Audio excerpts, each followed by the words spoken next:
ഇപ്പൊ ഇടിച്ചാനെ. മാവേലി ഒരുപാട് കേട്ടിട്ടേ ഉള്ളു, കാണുന്ന ആദ്യമായിട്ട്. എന്തൊക്കെയുണ്ട് വിശേഷം? നല്ല വിശേഷം. ഓണം വിഷ് ചെയ്യാനായിട്ട് വന്നതാണ് നിങ്ങളെ. നമുക്കൊരു സെൽഫി എടുത്താലോ? പിന്നെന്താ, സോഷ്യൽ മീഡിയയിൽ ഇന്ന് വൈറലാവും. ഞാനും വൈറലാവും. ചേർന്ന് നിക്കുന്നേ, കുറച്ചുകൂടി ഇങ്ങോട്ട് നിക്ക്.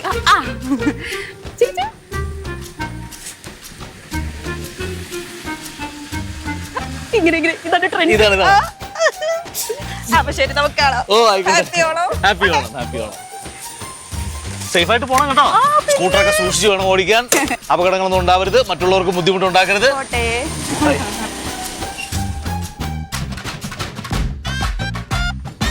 Bye bye. ഈ കാലഘട്ടത്തിലെ പിള്ളേരൊക്കെ എന്ത് നല്ല പിള്ളേര്, മിടുക്കികൾ, ചുണക്കുട്ടികൾ. പെൺപിള്ളേരായ ഇങ്ങനെയാവണം.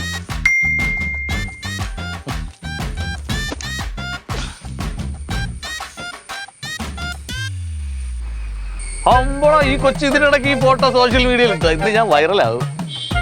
വോയിസ് നോട്ടും ഉണ്ടല്ലോ. ഹലോ മാവേലി, അതെ വൈകുന്നേരം 4 മണിക്ക് പാലാരിവട്ടത്തൊരു 4 ലക്ഷം രൂപയായിട്ടൊക്കെ എത്തിയേക്കണേ. ഇല്ലെങ്കിലുണ്ടല്ലോ ഈ ഫോട്ടോ മോർഫ് ചെയ്ത് ഞാൻ സോഷ്യൽ മീഡിയയിൽ ഇടും. ഇത്രയും നാളും ഉണ്ടാക്കിയ എല്ലാ പേരും നഷ്ടപ്പെടും.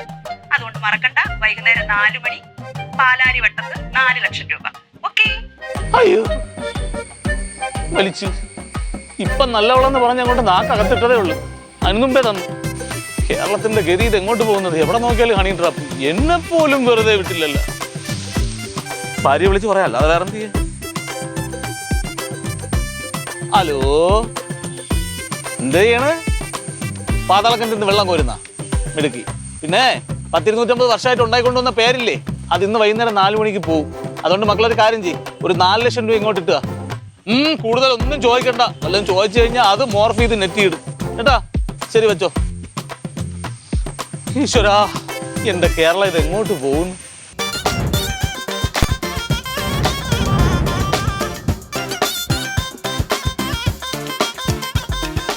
അപ്പൊ ഈ ഓണൊക്കെ വരല്ലേ ജിൻ ചേട്ടാ, ഈ ഓണത്തിന് മെയിനായിട്ട് സ്നേഹം സമൃദ്ധി ഒക്കെ അല്ലേ പറയാ.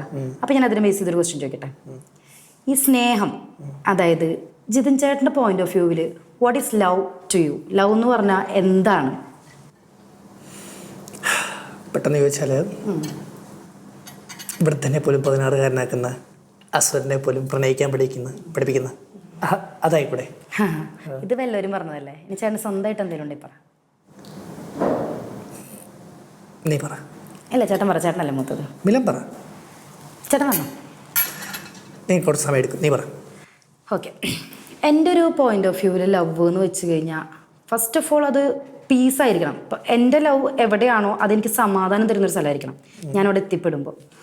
സെക്കൻഡ് തിങ് എന്ന് പറഞ്ഞാൽ സെൽഫ്ലെസ് ആയിരിക്കണം. ഇപ്പോൾ ഞാനാണെങ്കിലും ഇപ്പോൾ റിലേഷൻ ഇങ്ങനെയൊക്കെ പറയുകയാണെങ്കിൽ ഞാൻ റിലേഷൻ സ്റ്റാർട്ട് ചെയ്താൽ ചിലപ്പോൾ പല കാര്യത്തിൽ നോ പറയും. അത് പറ്റില്ല, എനിക്കിത് പറ്റില്ല എന്നൊക്കെ പറയും. പക്ഷെ ഗ്രാജുവലി ഇയാൾ എനിക്ക് അത്രയും കോമ്പാറ്റബിൾ ആണെന്ന് നമുക്ക് ഫീൽ ചെയ്യുന്ന ഒരു പോയിന്റ് നമ്മൾ പല കാര്യങ്ങളും വിടും. നമ്മൾ കറങ്ങിത്തിരിഞ്ഞ് ഓക്കെ 2 പേരുമുള്ള ഒരു കാര്യമാണ്. അപ്പോൾ അത് സെൽഫ്ലെസ് ആയി തുടങ്ങും കുറച്ച് കഴിയുമ്പോൾ.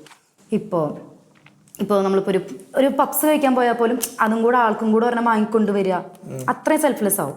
ഇനിയിപ്പോൾ വേറൊരു ലെവലിൽ ഇത് പറയുകയാണെന്നുണ്ടെങ്കിൽ, ഇപ്പോൾ അമ്മ സ്നേഹിക്കില്ലേ, അമ്മ മക്കളെ സ്നേഹിക്കില്ലേ, അത് ഭയങ്കര സെൽഫ്ലെസ്സാണ്. അതുപോലെ ഇപ്പം അമ്മ ഒരു കറി ഉണ്ടാക്കുകയാണെങ്കിലും എനിക്കിഷ്ടപ്പെടാത്ത കറി എൻ്റെ അമ്മ ഉണ്ടാക്കില്ല. അമ്മയ്ക്ക് എത്ര ഇഷ്ടമാണെങ്കിലും അമ്മ ഉണ്ടാക്കില്ല.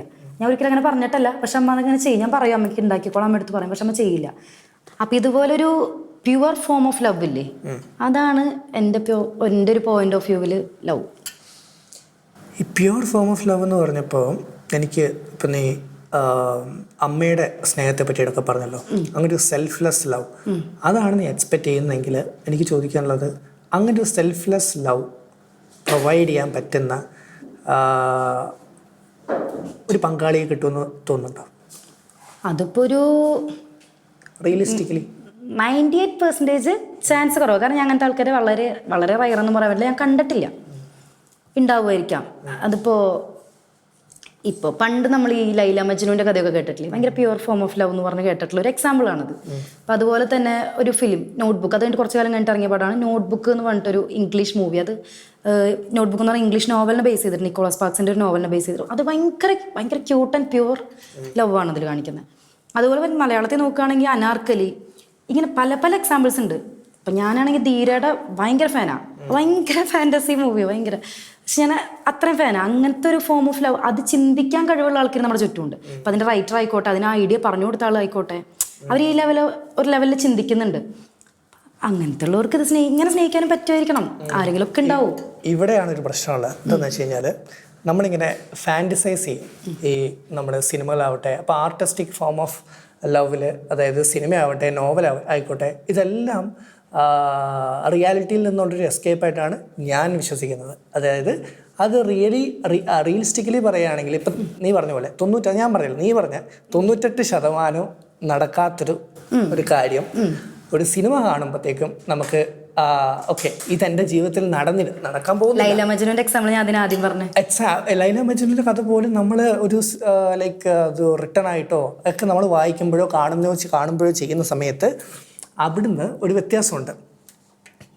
അത് നമ്മുടെ ഒരു ആർട്ട് ഫോമിലേക്ക് വരുന്ന സമയത്ത് അതിനെ കൂടുതൽ ഭംഗിയാക്കിയിട്ടായിരിക്കും നമ്മുടെ മുന്നിലേക്ക് വരിക.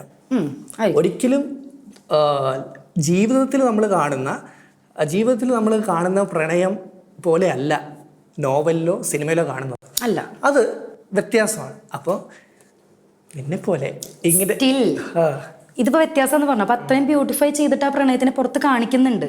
അപ്പൊ അങ്ങനെ ബ്യൂട്ടിഫൈ ചെയ്യാൻ, ആ പ്രണയത്തിന് അത്രയും ബ്യൂട്ടിഫൈ ചെയ്യാൻ പറ്റുന്ന ചിന്താഗതി ഉള്ളവർ നമ്മുടെ ചുറ്റിലുണ്ട്. ഇവർക്ക് അങ്ങനെ പ്രണയിക്കാൻ പറ്റിക്കൂടെ എന്നതാണ്. പറ്റിക്കൂടെ എന്നുള്ളത് നമ്മുടെ ആഗ്രഹമാണ്. ഇല്ല, ഞാനിങ്ങനെയൊക്കെ എഴുതുന്ന ആളാണ്, ഞാൻ അങ്ങനെയൊക്കെ പ്രേമിക്കുന്ന ആളാണല്ലോ. അപ്പൊ നീ നേരത്തെ പറഞ്ഞ 2% പെടുന്ന ആളായിരിക്കാം പ്രണയം വരുന്ന സമയത്ത്. പക്ഷെ 98% ആൾക്കാരും നീ പറഞ്ഞ പോലെ അങ്ങനെ സെൽഫ്ലെസ് ആയിട്ട് ഉള്ള പ്രണയം ആഗ്രഹിക്കാൻ പറ്റില്ല. അത് റിയലിസ്റ്റിക് അല്ല. അപ്പോൾ പ്രണയം കുറച്ച് പ്രാക്ടിക്കലായിട്ട് തന്നെ കാണണം. അതിപ്പോൾ എനിക്ക് പ്രാക്ടിക്കലായിട്ട് കാണാൻ ആഗ്രഹമില്ല. എൻ്റെ പോയിന്റ് ഓഫ് വ്യൂവിൽ ലവ് കുറച്ച് ഫാൻറ്റസൈസ് ചെയ്ത് കാണാനാണ് എനിക്കിഷ്ടം. ഫാൻറ്റസി, അതാണ് ഞാൻ നേരത്തെ പറഞ്ഞത്. ഈ ഫാൻറ്റസി എന്ന് പറയുന്ന സമയത്ത് അതൊന്നും ഫാൻറ്റസി തന്നെ, റിയലിസ്റ്റിക് അല്ല. അപ്പം നിനക്കത് കഥ എഴുതാനോ സിനിമയിൽ കാണാനോ മാത്രമേ കൊള്ളത്തുള്ളൂ. നമ്മളിപ്പോൾ പറയുന്നത് റിയൽ ലൈഫിൽ നടക്കേണ്ട പ്രണയത്തെ പറ്റിയിട്ടാണെങ്കിൽ, റിയൽ ലൈഫിൽ ഞാൻ പറഞ്ഞ 2% ഉണ്ടല്ലോ, അതിനുവേണ്ടി എനിക്കൊരു ഹോപ്പ് ഉണ്ടല്ലോ. അത് വരുമ്പോൾ വരട്ടെ, വന്നില്ലെങ്കിൽ ദാറ്റ്സ് ഫൈൻ. എനിക്ക് ഒറ്റയ്ക്കിരിക്കാൻ ബുദ്ധിമുട്ടുള്ള ഒരു വ്യക്തിയല്ല. ആള് വരട്ടെ. ഇപ്പം ഞാൻ കാര്യം ചോദിക്കട്ടെ, അപ്പോൾ നിന്നെപ്പോലെ ഈ പറയുന്ന പോലെ ഒരു പ്യുവർ ഫോം ഓഫ് ലവ് ആഗ്രഹിക്കുന്ന ഒരു സമയം കളയല്ലേ? ആഗ്രഹിക്കുന്നവർ സമയം കളയാം. അതെന്തിനാ? കല്യാണം കഴിച്ചില്ലെങ്കിൽ സമയം പോകും, അല്ലെങ്കിൽ പ്രേമിച്ചില്ലെങ്കിൽ സമയം പോകും. വേറെ എത്രയോ കാര്യങ്ങളുണ്ട്. വേണമെങ്കിൽ നമുക്ക് നമ്മുടെ പ്രൊഫഷനെ സ്നേഹിക്കാം. എൻ്റെ ലവ് വരുന്നവരെ, അല്ലെങ്കിൽ ഞാൻ ആഗ്രഹിക്കുന്ന ആൾ വരുന്നവരെ ഞാൻ പോവും. പ്രൊഫഷനെ സ്നേഹിക്കുന്ന മറ്റു കാര്യങ്ങൾ എനിക്ക് മനസ്സിലായി, അതൊക്കെ. നമ്മളിപ്പോൾ ഒരു വ്യക്തിനെ സ്നേഹിക്കുന്നതിനെ പറ്റിയിട്ടാണ് സംസാരിച്ച് തുടങ്ങിയെങ്കിൽ ഈ ഫാൻറ്റസി എല്ലാം മാറ്റി നിർത്തിയിട്ട് റിയലിസ്റ്റിക് ആയിട്ട് നിനക്ക് ഒരു പ്രണയത്തെ പറ്റിയിട്ട് എന്തെങ്കിലും പറയുകയാണെങ്കിൽ അത് പറ. അതാ ചേട്ടാ ഞാൻ പറഞ്ഞ എൻ്റെ മൈൻഡിൽ എനിക്ക് വേണ്ട ലവ് ഇതാ. ഇപ്പോൾ എന്ന് വെച്ചാൽ എൻ്റെ ലൈഫിൽ വരുന്ന ഒരാൾ ഇങ്ങനെയല്ല. മേ ബി ആൾ ആദ്യം കുറച്ച് എക്സാജറേറ്റ്, അറിയാമല്ലോ, ലവിൻ്റെ ഫസ്റ്റ് സ്റ്റേജ് 2-3 മാസം 4 മാസമൊക്കെ ഭയങ്കര എക്സാജറേഷൻ ആയിരിക്കും. അപ്പോൾ ഞാൻ ആളെ അക്സെപ്റ്റ് ചെയ്ത് പിന്നീട് ആൾ മാറിയില്ല, അങ്ങനെ തന്നെ കണ്ടിന്യൂസ്ലി പോകുകയാണെന്നുണ്ടെങ്കിൽ എനിക്ക് സന്തോഷം. ഇനി അങ്ങനെ എല്ലാ ആൾക്ക് ചേഞ്ച് വരികയാണ്, മനുഷ്യന്മാരാണ്, മാറും. അപ്പോൾ ചേഞ്ച് വരികയാണെന്നുണ്ടെങ്കിൽ ഞാൻ ആളെ ഇട്ടിട്ട് ഓടിപ്പോവില്ല.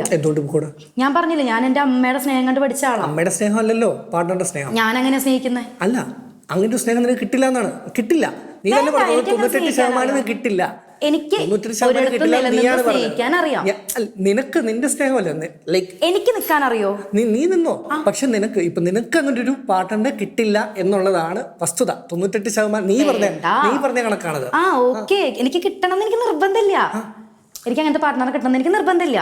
കിട്ടിയാൽ എനിക്ക് സന്തോഷം. ഞാൻ മാക്സിമം വെയിറ്റ് ചെയ്യും. നീ ഇപ്പൊ പറഞ്ഞത് അങ്ങനെ ഒരു പാർട്ട്ണർ നിനക്ക് ഫ്യൂച്ചറിൽ ആ പാർട്ട്ണർ മാറിയാലും നിനക്ക് അത് നീ ഓടിപ്പോവില്ല. എന്തുകൊണ്ട്? അപ്പൊ എന്ത് ടോക്സിസിറ്റി എടുക്കാൻ തയ്യാറാണ്? എന്ത് ടോക്സിസിറ്റി എടുക്കാൻ തയ്യാറാണ്? ഞാൻ ഇതുവരെ പറഞ്ഞിട്ടില്ല. അത് ഞാൻ എവിടെ പറഞ്ഞത്? എന്ത് ടോക്സിസിറ്റി ഞാൻ എടുക്കില്ല. മീൻസ് ദേഹോപദ്രവം ഒന്നും ഞാൻ സഹിക്കില്ല. അതൊക്കെ ഞാൻ ഓടിപ്പോവും. അതല്ല ഞാൻ ഉദ്ദേശിച്ചത്. ലൈക്ക് ആൾക്ക് മിസ്റ്റേക്സ് എല്ലാ മനുഷ്യന്മാർക്കും പറ്റും. അത് അങ്ങോട്ടും ഇങ്ങോട്ടും പറഞ്ഞ് സംസാരിച്ച് അത് അക്സെപ്റ്റ് ചെയ്യാൻ പറ്റുന്ന ഒരാളാണെന്നുണ്ടെങ്കിൽ ഓഫ് കോഴ്സ് എനിക്ക് അവിടെ സ്റ്റേ ചെയ്തുകൂടെ? ഞാൻ ഇതിന് ഓടിപ്പോണം. അക്സെപ്റ്റ് ചെയ്യാൻ പറ്റില്ലെങ്കിലോ? എത്ര ഞാൻ ശ്രമിച്ചിട്ടും ആൾ പറ്റുന്നില്ല എന്നുണ്ടെങ്കിൽ ഞാൻ നല്ല രീതിയിൽ ബായി പറഞ്ഞു പോകും. അതല്ല, ആള് മാറുന്നുണ്ട്, ആള് ചേഞ്ച് ചെയ്യാൻ റെഡിയാണ്, ആള് നമ്മുടെ കൂടെ രണ്ടുപേരും കൂടെ ഉള്ള ഒരു ജേണി ആണല്ലോ ഈ ലവ് എന്ന് അപ്പൊ പറഞ്ഞത്. നീ പറഞ്ഞു വരുമ്പോഴത്തേക്ക് നീ എന്റെ പോയിന്റിനോട് ചേർന്ന് നിൽക്കുന്നു. അതെങ്ങനെ നിങ്ങളുടെ point of view നീ പറഞ്ഞു വന്നപ്പോഴത്തേക്ക് നീ പറയുന്നതല്ലേ ഞാൻ പറഞ്ഞ പോയിന്റ് ഓഫ് വ്യൂവില് ലവ് ഇതാണ്. എന്റെ ആഗ്രഹം ഇത്, ഇങ്ങനെ ഒരു ലവ് എനിക്ക് വേണം. ഞാനൊരു കാര്യം പറയട്ടെ, നീ ഫാന്റസിന്ന് തുടങ്ങി ഇപ്പൊ നീ വന്ന് നിൽക്കുന്നത് റിയലിസ്റ്റിക് ആയിട്ടുള്ള കാര്യത്തിലേക്കാണ്. റിയലിസ്റ്റിക് ഞാൻ എപ്പോഴും സ്നേഹിക്കുന്ന ഫാന്റസി ലോകത്ത് ഫാന്റസി മാറ്റി വെക്കോ, റിയലിസ്റ്റിക് ആയിട്ടുള്ള പ്രണയം പറയും. റിയലിസ്റ്റിക് സ്നേഹിക്കുന്ന ഫാന്റസി ആണോ? അല്ല, അമ്മയുടെ പ്രണയം ഒരിക്കലും ഒരു പാർട്ണർഷിപ്പിൽ കിട്ടില്ല എന്ന് നമ്മൾ പറഞ്ഞു കഴിഞ്ഞു. അത് എന്തുകൊണ്ട് കിട്ടില്ല? കിട്ടില്ല. ആര് പറഞ്ഞു? നീ പറഞ്ഞു 98% കിട്ടില്ല. നീ പറഞ്ഞു ബാക്കി 2% വേണ്ടി കാണുന്നുണ്ട് കേട്ടോ. നീ വന്ന് കണ്ടോ, പക്ഷെ കിട്ടില്ല എന്ന് വെച്ചാൽ ലോട്ടറി അടിക്കാൻ വേണ്ടി വെയിറ്റ് ചെയ്തോളൂ. ലോട്ടറി അടിക്കുന്നവരുണ്ടോ? 2%. 2% അതിനും കൂടുതലൊക്കെ അടിക്കുന്നുണ്ട്. അല്ല, നീ പറഞ്ഞ കണക്ക് 2% ലോട്ടറി അടിക്കുന്ന ആൾക്കാരൊക്കെ ഉണ്ട്. നീ പറഞ്ഞ കണക്കാണ് ആ 2%. ശരി, 2% 2%. അതിലൊരു 0.5% എനിക്കുള്ളതാണെങ്കിലോ ഞാൻ ഇത്രയും ആഗ്രഹിക്കുമ്പോ യൂണിവേഴ്സ് എനിക്ക് തരാതിരിക്കോ? തരില്ല. തരില്ല. പിന്നെ യൂണിവേഴ്സിനെ നമ്പിയിരിക്കുക. യൂണിവേഴ്സ് നമ്മാതിരിക്കാൻ പറ്റില്ലേ? നമ്മുടെ ആവശ്യമില്ല. അതും വ്യത്യാസമാണ്. അത് പ്രാക്ടിക്കലി അതെന്റെ വിശ്വാസമല്ല. എന്റെ വിശ്വാസം നിങ്ങൾ എന്തിനാ ചോദ്യം ചെയ്യുന്നേ? എന്റെ വിശ്വാസം ഇട്ടിരുന്നോട്ടെ. പക്ഷെ നീ പ്രണയത്തെ പറ്റിയിട്ട് സംസാരിച്ചപ്പോ നീ ഫാന്റസിന്ന് തുടങ്ങി റിയലിസ്റ്റിക് കാര്യത്തിലേക്ക് നീ എന്റെ പോയിന്റിലേക്കാണ് വന്നത്. റിയലിസ്റ്റിക് ഞാൻ പറയുന്നത് അയാൾ എന്റെ പോയിന്റ് ഓഫ് വ്യൂവിൽ ഓക്കെ അല്ലെങ്കിലും ഞാൻ അതിൽ ഓക്കെയാണ്. അത് ഞാൻ നേരത്തെ പറഞ്ഞ എന്റെ ടോക്സിസിറ്റി എടുക്കാൻ നീ തയ്യാറാണ്. എങ്ങനെ ഞാൻ എന്ത് ടോക്സിസിറ്റി എടുക്കുന്നേ? എടുക്കും. എങ്ങനെ അയാൾ ചേഞ്ച് ആവുന്നുണ്ട്, അയാൾ എന്നെയും കൂടെ പരിഗണിക്കുന്നുണ്ട്. അവൾ ചേഞ്ച് ആവുന്നില്ലെങ്കിലും നീ എടുക്കാൻ അയാൾ തന്നെ എന്നെ പേടിച്ച് ഓടിക്കോളും. അതാണ് എന്റെ ഒരു സ്വഭാവം. അപ്പൊ അതാണ് ഞാൻ പറഞ്ഞ പോലെ ഈ റിയലിസ്റ്റിക് ആയിട്ട് നീ ഫാന്റസിയും തുടങ്ങി റിയലിസ്റ്റിക് ആയിട്ടുള്ള കാര്യത്തിലേക്ക് എത്തിയെന്ന് പറയാം. അത് നീ സമ്മതിച്ച എവിടെ നീ പോയിന്റ് ചേഞ്ച് ചെയ്തു. അത് നീ സമ്മതിച്ച തർക്കം തീർന്നു. ചുമ്മാ എന്തും പറയല്ലേ, എന്തും പറഞ്ഞ കൊഞ്ഞനും കുത്തല്ല. ഞാൻ എപ്പോഴും എന്റെ പോയിന്റ് നിന്ന് മാറിയോ? ഞാൻ എന്റെ പോയിന്റ് നിന്ന് മാറിയോ? നീയാണ് നിങ്ങൾ നിങ്ങളുടെ പോയിന്റ് കറക്റ്റ് പറഞ്ഞിട്ടില്ല. നിങ്ങൾ എന്നോട് തർക്കിക്കാൻ വേണ്ടി മാത്രമില്ല. ഇല്ല, ഞാൻ എന്റെ പോയിന്റ് ആദ്യം പറഞ്ഞു കഴിഞ്ഞു. റിയലിസ്റ്റിക് ആയിട്ടുള്ള പ്രണയമാണ് നമുക്ക് വേണ്ടത് എന്നുള്ളതാണ് ഞാൻ. ശരി, അത് എന്റെ ആഗ്രഹം കുറച്ച് അൺറിയലിസ്റ്റിക് ആണ്. അതിന്റെ ആഗ്രഹമായിട്ടിരുന്നോട്ടെ, പക്ഷെ റിയലിസ്റ്റിക്കലി അത് പോസിബിൾ അല്ല എന്ന് ഞാൻ പറഞ്ഞു. അത് അംഗീകരിക്കുന്നുണ്ടോ ഇല്ലയോ? ഇല്ല, അംഗീകരിക്കുന്നില്ല. ചിലപ്പോ കിട്ടിയാലോ? എൻ്റെ പേര് മഹാബലി. പണ്ട് ഈ നാട് ഭരിച്ചിരുന്ന ഒരു മഹാരാജാവാണ്. കുറേ നേരമായിട്ട് ഞാൻ ഇവിടെ വന്നു, നിങ്ങളെയൊക്കെ കണ്ടുകൊണ്ടിരിക്കുകയാണ്. നിങ്ങൾ എന്നെ കണ്ടില്ല. നിങ്ങൾ വേറെന്തോ വലിയ കാര്യം ചർച്ചയിലാണെന്ന് എനിക്ക് മനസ്സിലായി. പ്രണയത്തെക്കുറിച്ചാണ്, സ്നേഹത്തെക്കുറിച്ചാണ് ചർച്ചയെന്നും ചെറുതായിട്ട് മനസ്സിലായി. ഞങ്ങളുടെ കാലത്തുള്ള പ്രണയവും ഈ കാലത്തുള്ള പ്രണയവും വളരെ വ്യത്യാസമുണ്ട്. എനിക്ക് നിങ്ങളുടെ ഭാഷയും മനസ്സിലാവുന്നില്ല, നിങ്ങളുടെ ചർച്ചയും മനസ്സിലായിട്ടില്ല. ഞാൻ ഇതുവഴി വന്നിട്ടുമില്ല, നമ്മൾ കണ്ടിട്ടുമില്ല.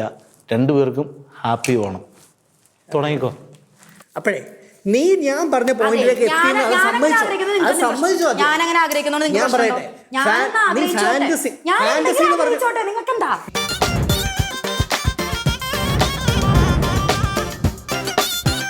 അപ്പൊ ഈ പ്രണയം റിയലിസ്റ്റിക് ആവണോ ഫാന്റസി ആവണോ നമ്മൾ തൽക്കാലം നിൽക്കട്ടെ. തൽക്കാലം ഞങ്ങൾ ഇത്ര നേരം സഹിച്ചതിന്, ഞങ്ങളുടെ ഫിലോസഫി ഇത്ര നേരം കേട്ടതിന് എല്ലാവർക്കും ഒരുപാട് താങ്ക്സ്.